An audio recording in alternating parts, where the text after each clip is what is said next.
ये किसकी गफलत है, क्यों हुआ? हम आवाम हैं और हम जानना चाहिए, हमें पता होना चाहिए कि कौन ऐसे गलतियां कर रहा है। तहव्वुर राणा को भारत लाने का रास्ता साफ हो गया है।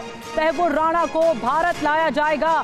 तहव्वुर राणा के प्रत्यर्पण को मंजूरी मिल गई है। पूरी दुनिया का एतमाद बहाल किया था अपने आप पर, तो अब ये क्या हो रहा है दोबारा से? ये किसकी गफलत है? वो इसलिए कि पाकिस्तान के कुछ दोस्त हैं जो अमेरिका में होते हैं।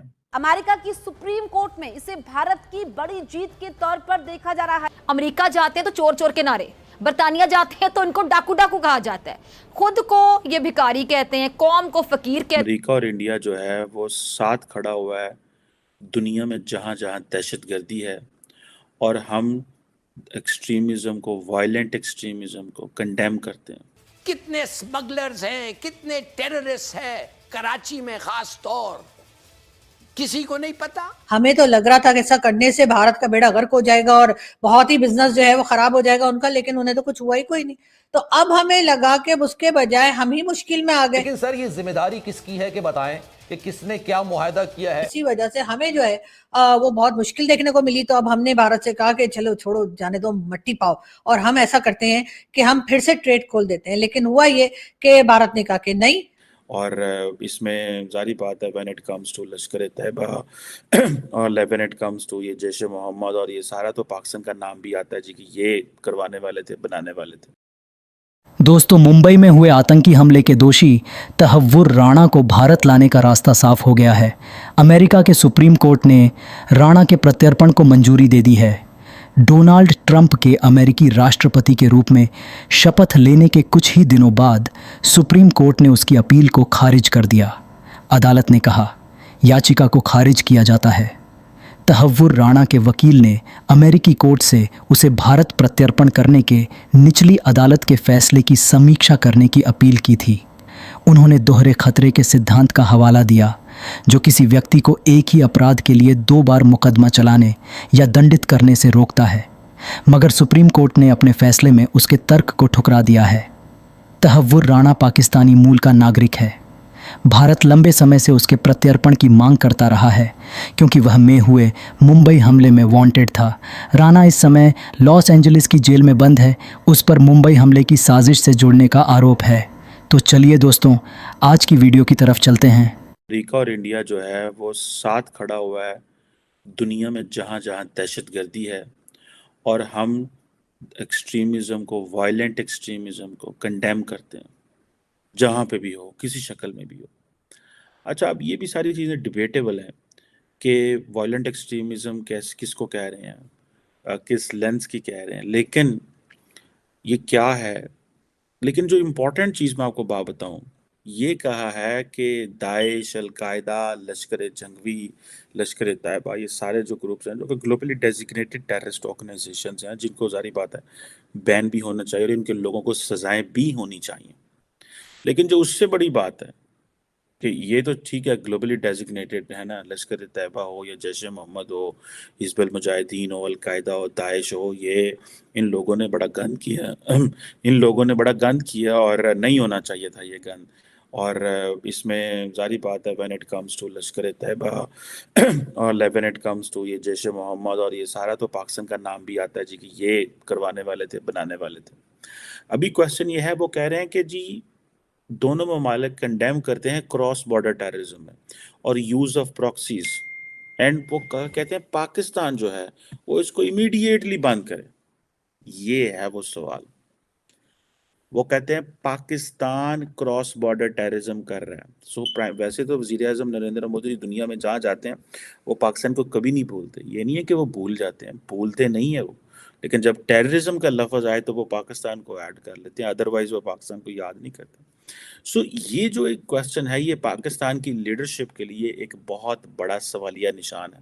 और एक आम पाकिस्तानी, मेरे जैसा आम पाकिस्तानी, जो ये जानना चाहता है कि ये क्रॉस बॉर्डर, हमने तो दहशतगर्दी की जंग में इतनी जानें दी हैं, तो ये हमें क्यों इल्ज़ाम दिया जा रहा है? इस सवाल का जवाब ना किसी ने दिया, ना कोई देना चाहता है, ना मेजॉरिटी लोगों को इस सवाल का जवाब है। और मेजॉरिटी लोग जो हैं वो बस जी हसन के डंडे।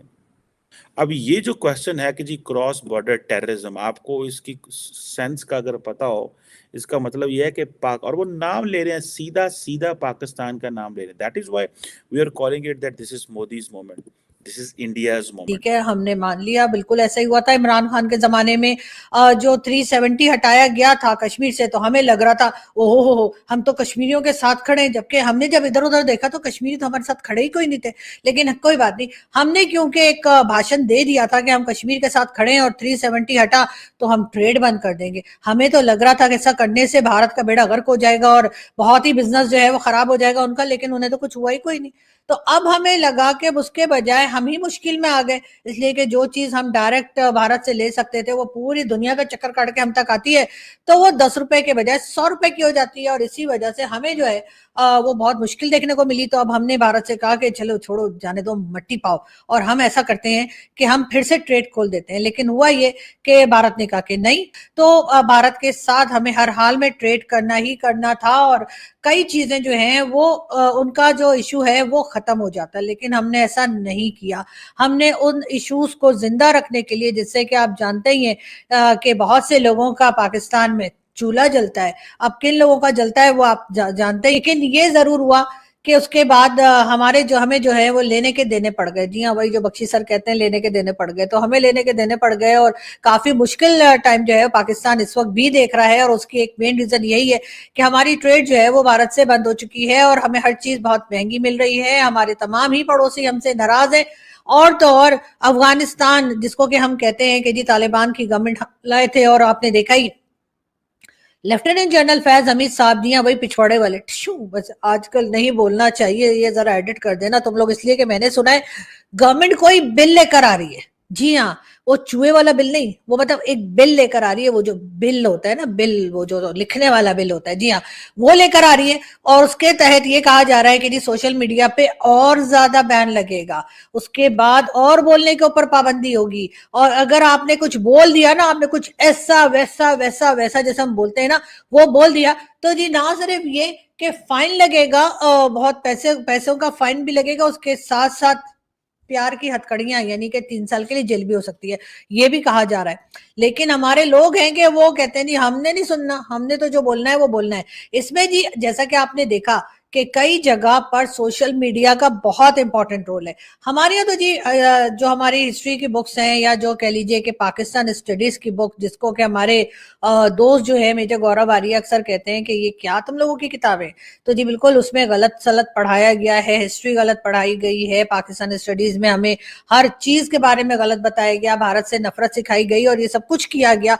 लेकिन और दूसरे रिलीजन्स के बारे में भी हमें गलत सलत तरीके से हमारी तरबियत की गई। लेकिन आप लोग जानते हैं कि सोशल मीडिया का जमाना है, और अब तो लोगों ने, बहुत से लोगों ने जो है मेरे समेत अपने आप को करेक्ट किया, बहुत से लोगों की बातें सुनी, जिसमें मेजर गौरव भी थे, जिसमें वैभव सिंह जी भी थे, जिसमें तारिक फतेह साहब भी थे।